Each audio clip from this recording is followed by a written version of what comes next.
সুখী হবে না। ইয়েস, 2, গুড, মাশাআল্লাহ। 3, মাশাআল্লাহ। অ্যাক্টিভ, মনোযোগী শ্রোতা, মাশাআল্লাহ বলেন, মারহাবা। আপনি সামনে আসেন। শিবিরের ছেলেরা এমনি মেধাবী হয়।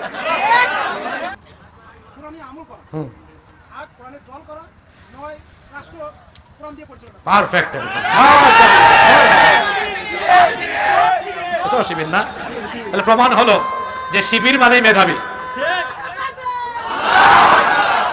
আজকের মাহফিলে প্রমাণ হলো ইসলামী ছাত্র শিবিরের ছেলেরা অত্যন্ত মেধাবী হয়।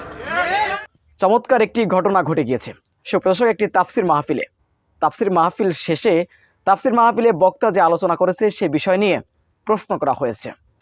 তার মধ্যে 3 জন ব্যক্তিকে বাছাই করা হয়েছে যারা খুব সুন্দর করে প্রশ্ন জবাব দিয়েছেন। শেষে দেখা গিয়েছে 3 জন ব্যক্তি 3 জনই শিবির। তখন ফুজুর সেই আলেম তিনি বলছেন, এবার প্রমাণ হলো ইসলামী ছাত্র শিবির আসলেই মেধাবীদের সংগঠন, শিবির যারা করে তারা আসলেই মেধাবী। চলুন আমরা বিস্তারিত সেই ভিডিওটি, সেই মাহফিলটি আমরা দেখে আসি। প্রথম প্রশ্ন, উত্তর দেওয়া যাবে? না, উত্তর দেওয়া যিনি পারেন কি করতে পারবেন? হাত তুলতে পারবেন। 1 নম্বর প্রশ্ন এই সাইড থেকে, ঠিক আছে?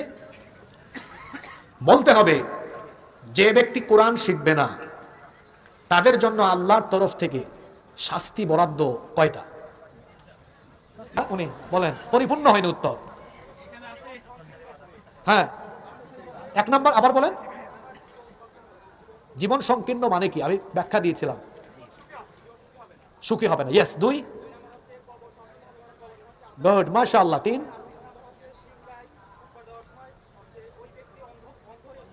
মাশাআল্লাহ। অ্যাক্টিভ, মনোযোগী শ্রোতা, মাশাআল্লাহ বলেন, মারহাবা। আপনি সামনে আসেন।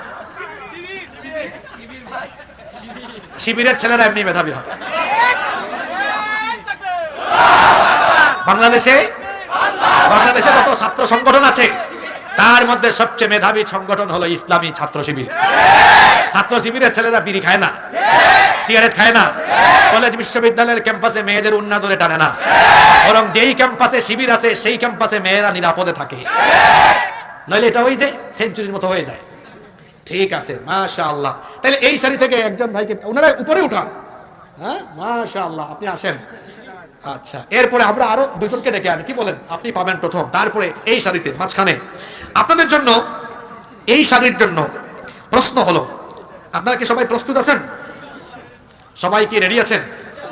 ঠিক আছে।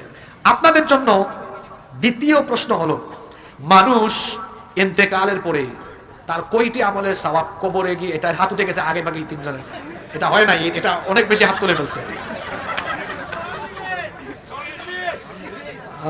তাই নাকি?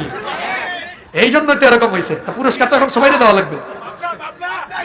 আচ্ছা, কোনো অসুবিধা নাই, প্রশ্নকে আমরা কঠিনও করতে পারবো, কোনো অসুবিধা।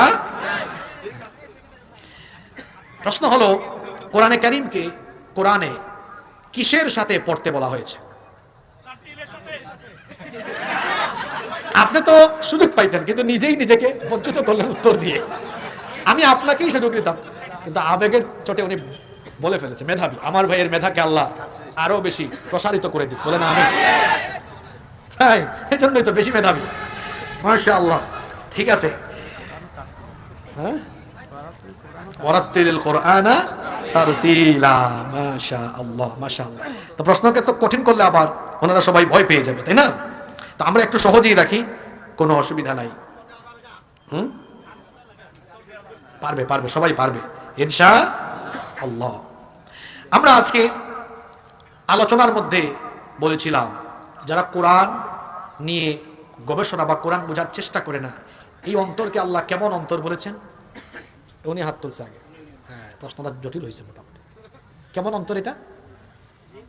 যে ব্যক্তি কোরআন বোঝার চেষ্টা করে না, ওই ব্যক্তির অন্তরকে আল্লাহ কেমন অন্তর বলেছেন?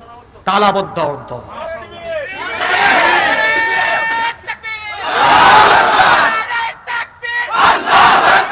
দেখি পাবনা ইউনিভার্সিটির এখানে কে কে আছেন? ইউনিভার্সিটি স্টুডেন্ট, উত্তর তো এরাই দিচ্ছে, এরা সব শিবির, তাই না? মাশাআল্লাহ, এখানে রাজশাহীর কিছুটা ফ্লেভার আছে, আলহামদুলিল্লাহ, আমি খুশি হয়েছি খুব, মাশাআল্লাহ। আমি আজকে বলি, আমি পাবনা বিশ্ববিদ্যালয়ের এবং পাবনা শহর শাখার শিবিরের দায়িত্বশীলদেরকে আমার অন্তর থেকে ধন্যবাদ জানাচ্ছি। এই কারণে বর্তমান সময়ে বাংলাদেশের বিভিন্ন জায়গায় গেলে দেখি শিবিরের দায়িত্বশীল ছেলেপেলেরা আসলে এরা প্যান্ডেলে ঢুকে না, ওই বাইরে বাইরে ঘোরাঘুরি করে। এখানে তার ঠিক ব্যতিক্রমটা পেলাম, যেটা আমাদের সময়ে ছিল। আমরা মাহফিল, আমরা স্টুডেন্ট লাইফে মাহফিলের স্বেচ্ছাসেবক হতাম, মাহফিল সামনে বসে শুনতাম এবং নোট করতাম। আলহামদুলিল্লাহ, আমি পাবনা এসে আমার ভুল ধারণার সম্পূর্ণ অপনোদন হলো। আমি ভেবেছিলাম হয়তো সব জায়গায় একরকম হবে। আমার বিশ্বাস এই পাবনা থেকে সবার শিক্ষা নেওয়া উচিত। শেষ প্রশ্ন, এদিক থেকে এই ভাই কোথায়, ওনাকে পাঠান এখানে, বলার আগেই চলে আসছে। আলহামদুলিল্লাহ, ঠিক আছে, অসুবিধা নেই। এবার এই দিকের সর্বশেষ প্রশ্ন হলো, 9টা দাবির কথা বলেছি, এক নিঃশ্বাসে 9টা কে বলতে পারবে? উনি বলুক। কে কে কে? উনি উনি উনি উনি হ্যাঁ উনি।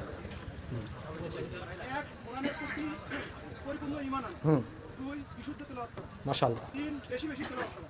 4 নিজের অধীনস্থদের কোরআন শিক্ষা দেওয়া। 5 অর্থ সহ তেলাওয়াত করা। 6 যথাসাধ্য মুখস্থ করা। 7 কোরআনে আমল করা। 8 কোরআনের দল করা।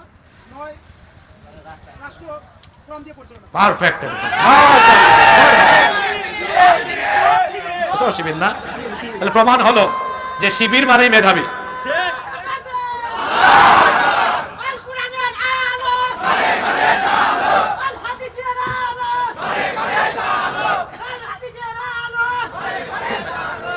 প্রমাণ হলো আজকের মাহফিলে, প্রমাণ হলো ইসলামী ছাত্র শিবিরের ছেলেরা অত্যন্ত মেধাবী হয়। সুপ্রিয় দর্শক, বিষয়টি আপনারা কিভাবে দেখছেন অবশ্যই আপনাদের মূল্যবান মন্তব্য করেন জানাবেন। সবসময় সত্য নির্ভেজাল তথ্য পেতে স্বাধীন বাংলার টিভি ইউটিউব চ্যানেলটি সাবস্ক্রাইব করে আমাদের সাথে থাকুন। আসসালামু আলাইকুম ওয়া রাহমাতুল্লাহি ওয়া বারাকাতুহু।